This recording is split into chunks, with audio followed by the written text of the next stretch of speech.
What's good, everyone? It's RFG back at it today, and I'm gonna be talking about Cleopatra the seventh in particular. Okay, the queen we all know, you know what I'm saying, who was the ruler of Kemet back during the Ptolemaic dynasties. Okay, the one that they made all the movies about and the TV shows and everything. Okay, this is the Cleopatra I'm gonna be discussing today, and just my opinion and my whole take on all the information that's coming about her and her overall character and what she really stood for. Now, I was able to stumble upon her actual natal chart. This information, okay, came out of the libraries of Alexandria, the ones that they have present in Alexandria, Egypt. Okay, this is also where Cleopatra was born, in Alexandria, Egypt, January 13th, 69 BCE, 2:08 a.m. Okay, so according to this information that is here in this natal chart, it definitely explains why she got the attention, the fame, and the whole rap, you know what I'm saying, that she did all throughout history. Okay, now for starters, Cleopatra here, it says she was born on January 13th. So right off the bat, January 13th is something known as Uranus energy in Capricorn. Okay, anybody born on the 4th, 13th, 22nd, or 31st of the month, that is what you call Uranus energy, which gives the person a small portion of Aquarius traits. Okay, so she was naturally a Capricorn, a Capricorn by nature, but she had a small portion of Aquarius traits. Okay, so just right off the bat, her being a Capricorn with a small portion of Aquarius traits, she was naturally drawn to positions of power and roles of leadership.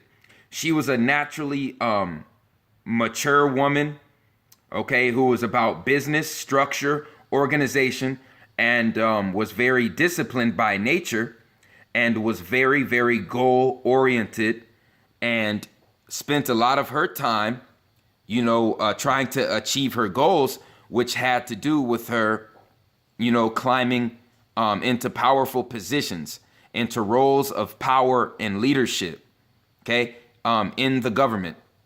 If you do your research, the zodiac sign of Capricorn has to do with government power and structure, okay? And that's what this woman was about, gaining more power. And her being born on the 13th gave her those Aquarius characteristics where she could actually become somewhat of a rebel or a humanitarian, every now and again. Okay? So when we add that all together, we're also going to look at this Scorpio ascendant, because her ascendant, it looks like it's in Scorpio.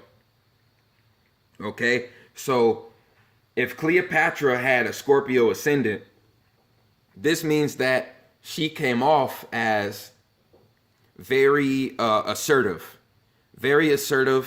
somewhat aggressive. A lot of people may mistake it for domineering, but this was just her overall natural demeanor when you first met her in person. Okay, that's what a Scorpio ascendant symbolizes. Somebody who asserts themselves very easily among other people. Okay, so I mean, everything has a positive side and a negative side. So the positive side of this ascendant would be, okay, Cleopatra, she's very assertive, she's very strong-willed, and she's somewhat of a natural leader, you see, a natural leader. On the negative side, a lot of people can say She's power hungry. She could be narcissistic, and she could be very obsessive and manipulative with this Scorpio ascendant. Okay, so you have the yin and the yang with every placement in this chart. There's no 100% positive, 100% negative with a placement in somebody's chart. Okay, I want everybody to know and understand that by watching this video. Okay, also in her first house, under her ascendant in her first house, she has the planet Jupiter. That symbol that looks like a 2 mixed with a 4, that is the planet Jupiter. So she had Jupiter in her first house, which definitely helped her with her overall demeanor and her leadership characteristics and her ability to give people a good impression of her intentions when she first met them. Okay, so this means that she had very, very strong impressions that she would give to people, okay, when she first met them in person. I believe Malcolm X had this same exact placement of Jupiter in his first house. Okay, so if you don't believe me, go do your research and look up Malcolm X's natal chart. Malcolm X had Jupiter in his first house as well, which gave him very powerful leadership characteristics and a very powerful overall demeanor, because that's what the first house represents. Our overall brain, our brain structure, our demeanor, our temperament, and how we go about, carrying out our daily activities. That's all seen in the first house. And this also rules the energy that people feel from us when we first meet them. So if these people are feeling this Jupiter energy of God's fortune and, ever-ending expansion, and that whole positive energy of Jupiter coming from us, when people first meet us, they're going to trust us. They're going to believe in us. They're going to like us. They're going to like who we are. Okay? So Cleopatra had Jupiter in her first house, just like Malcolm X did. And this is obviously why, she was such a historical leader, and so much attention and fame, was put on her name. Okay. Also, we have the planet Mercury in her second house. Now, the second house has to do with somebody's material possessions and their financial income and their voice box, their neck, okay, basically their throat chakra, and the material possessions that they possess in this lifetime, in their lifetime. So with Cleopatra having Mercury here, this shows that she was very, very intellectually advanced when it came to acquiring these material possessions. Okay, so she could have used her natural beauty. She could have used her Scorpio ascendant, which gave her, very strong demeanor, very strong-willed, somewhat manipulative, and charming. Okay, if you will, she could have used her charm, her beauty, and her intellect to acquire the material possessions that she acquired in her life. Because the second house rules your material possessions, and the planet Mercury rules intellect. It rules the mind. It rules the intellect of our brain. So it shows that this was being used to a high degree for her to acquire the material possessions that she acquired. Okay. Also, if you do your research, Cleopatra had two brothers. She had two brothers that were ruling the same time she was ruling. This is seen in her natal chart because the third house rules our siblings. The third house rules the way we communicate, our ability to communicate through different languages, Also, if you do your research, Cleopatra knew 7 languages. Go do your research. She knew a total of 7 languages. Okay, and I guess it's all proven through documentation at the libraries of Alexandria. So she has Sun and Saturn in her 3rd house of her ability to know different languages and her siblings. So right off the bat, Sun rules government and power.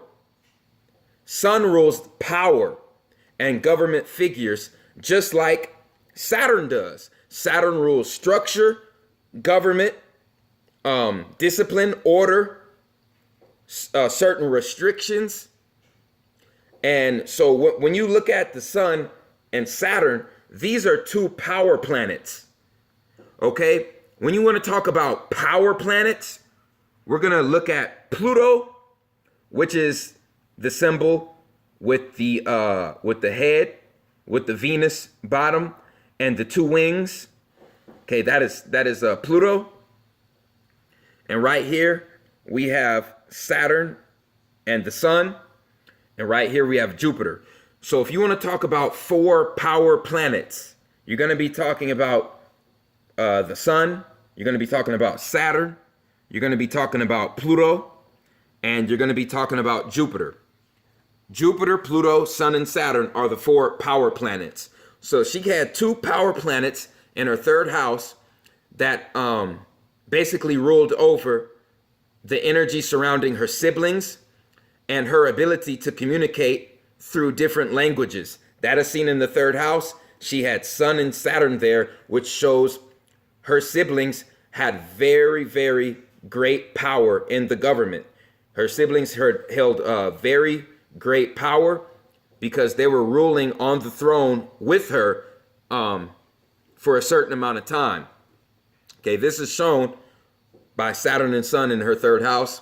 Also, which I find very interesting, is she had Venus, Cleopatra had Venus in her 4th house. Now, the 4th house is our relationship to our motherland and our relationship to our mother, our motherly figure in our life. So this shows she had a very strong connection to her mother figure in her life. And, you know, this shows if she didn't know her mother, she took quite some time and found it, you know, very important to go after and try to find out who was her real mother, okay, or her mother figure. Okay, I'm under the belief that her mother was actually killed before she became a teenager, before she became, you know, old enough to realize what was going on, you see. And I think that her mother was killed because the Ptolemies were using Cleopatra to rule over different areas of the Middle East and different areas of Africa. They were used basically the same way the elites ruled over America and stole resources from Africa by having Obama be the face of America. You see what I'm saying? They put a black face on white supremacy by having Obama be elected, quote unquote, the first black president. I kind of think that the Ptolemies were using Cleopatra in that same light, in that same way. They were using Cleopatra as a disguise for Greek domination, okay, and Greek supremacy, Roman supremacy all across the different countries in Africa and in the Middle East. That's what they were using Cleopatra's beauty for, okay, to seduce the masses into believing that Greek rule was the way to go back in that day. And, you know, if you do your research, these archaeologists found the skeleton of Cleopatra's mother. Cleopatra's mother, her name was Tryphena. That is spelled Traephaenas.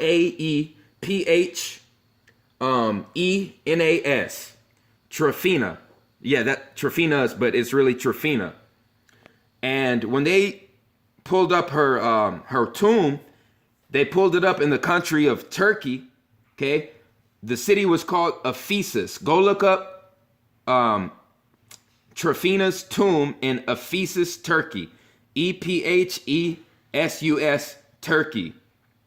And when these archaeologists found Cleopatra's mother's tomb, they noticed that Tryphena had an African skull. Okay, she had a clearly African Nubian skull. And I believe that this was kept out of the limelight on purpose. And, this information was brushed under the rug by organizations like the History Channel and Smithsonian. They're all owned and ran by Zionist Jews. It wouldn't surprise me one bit. Okay?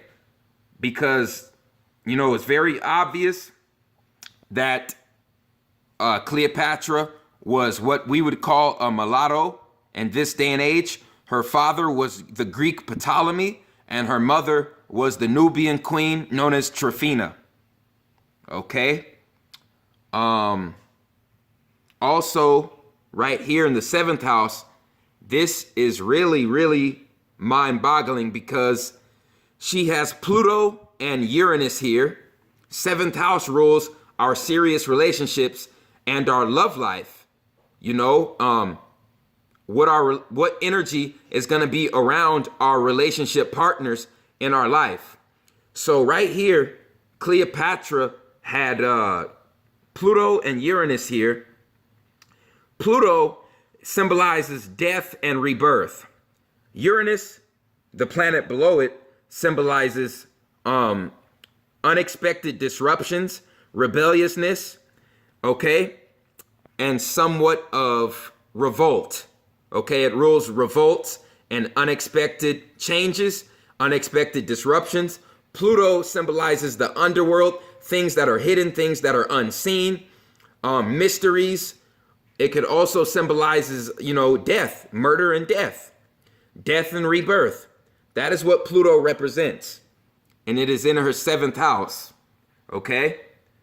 So with Pluto in her 7th house, this describes without a doubt the situation that happened with her and Julius Caesar, because it says that, she had an affair with him, and, he was also the ruler of Rome during that time, and she was seen as a mistress at that time. So that means that relationship was secret, behind closed doors. And this would explain that, because Pluto rules secrecy. Pluto rules mystery. Pluto rules unseen power. Okay? And it also rules murder. Now, whatever happened between Cleopatra and Julius Caesar during that time, I am a firm believer into thinking that she was murdered by the Roman Empire, or she was forced to commit suicide by allowing that cobra to bite her chest. Okay? And that her death, see, the Pluto symbolizes usually somebody's death. Whatever's in the 8th house and wherever Pluto is symbolizes how somebody is going to leave this dimension. Okay? That is what the 8th house and the planet Pluto represent in our chart. How somebody is going to go about leaving this dimension.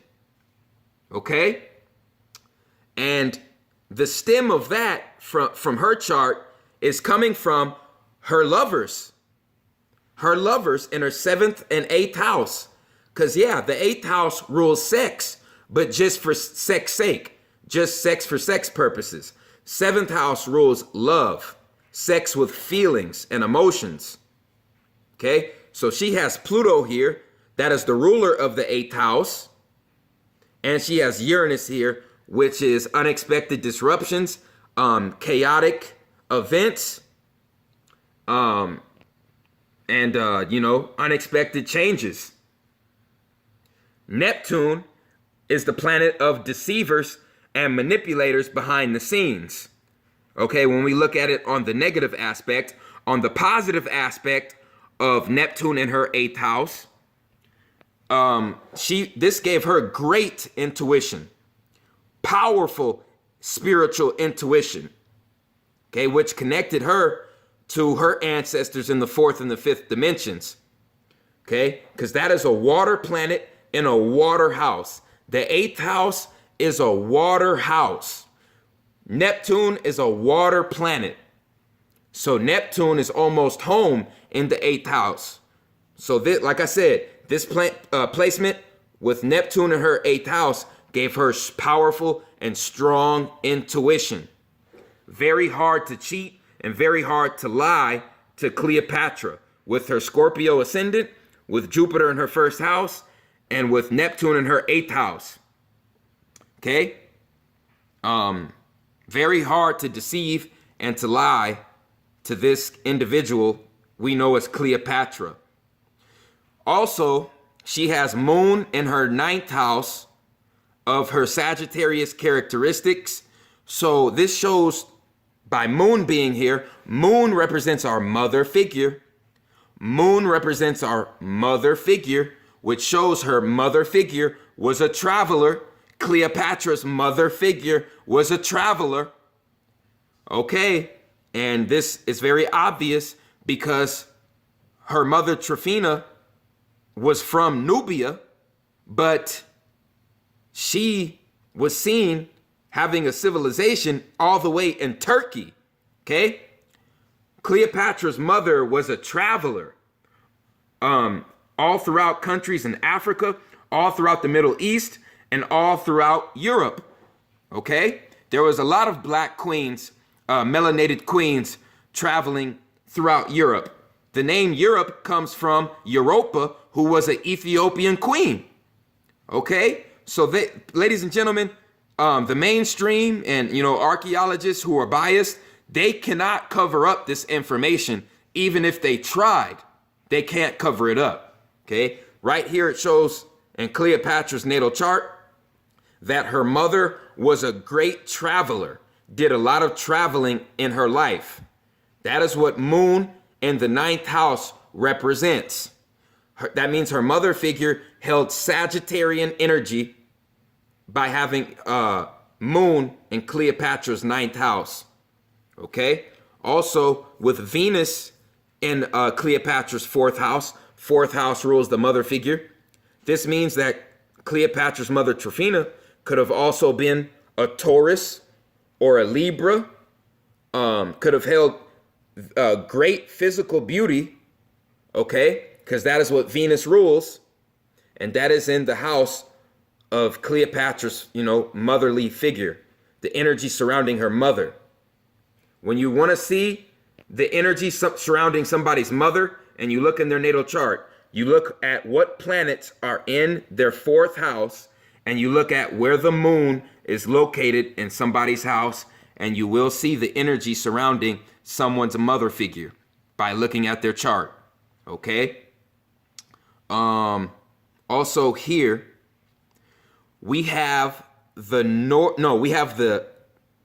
south node. We have the south node, which is one of the biggest stargates, or the biggest stargate on this planet, in her 10th house, which shows that her life's purpose and her past life karma was to utilize her power, okay, that she had in the government to help the people, who were in bondage, and to help the people who were in need, which were the true Kemites. And to be honest, I'm not sure if she fulfilled that, life's purpose, because the north and the south node hold the same energy as Saturn, okay? It is what the Creator put our souls back here for as a test, to test our souls. And by looking at this, I am not sure if Cleopatra passed that test, okay? Because we got to be honest with each other. We don't know if she was serving the Roman Empire or if she was trying to serve the Nubians and the true melanated Kemites, okay, who are the original people of Egypt.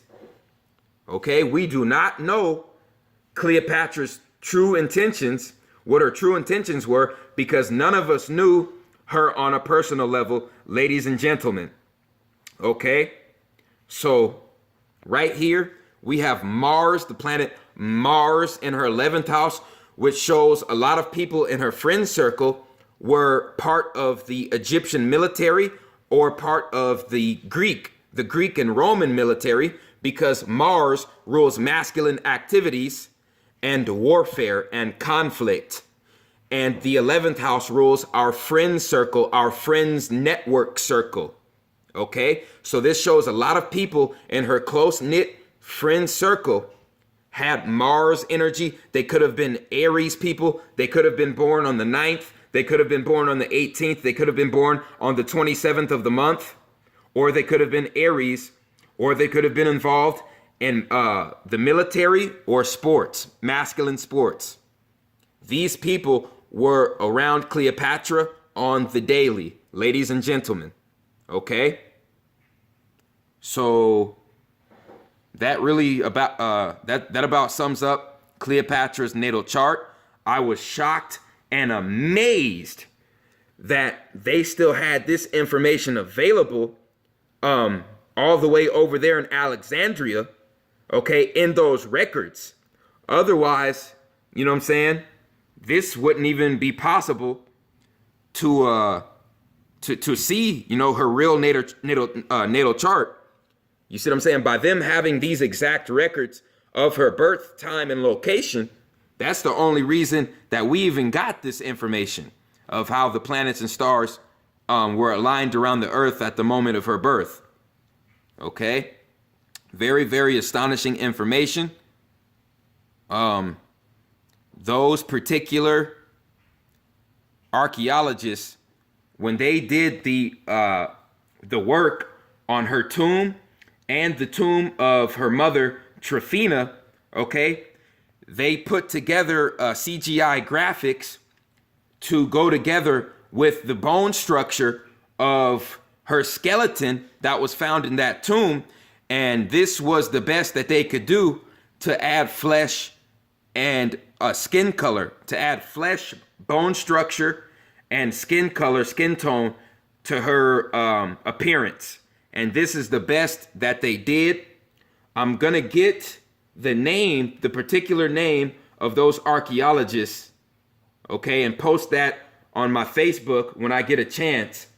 But I want everybody to go look up the archaeologists that went to Ephesus, Turkey, because that is where the real skeleton of Cleopatra's mother and Cleopatra's sister,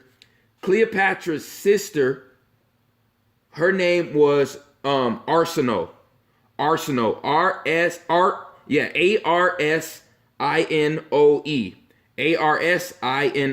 Arsinoe.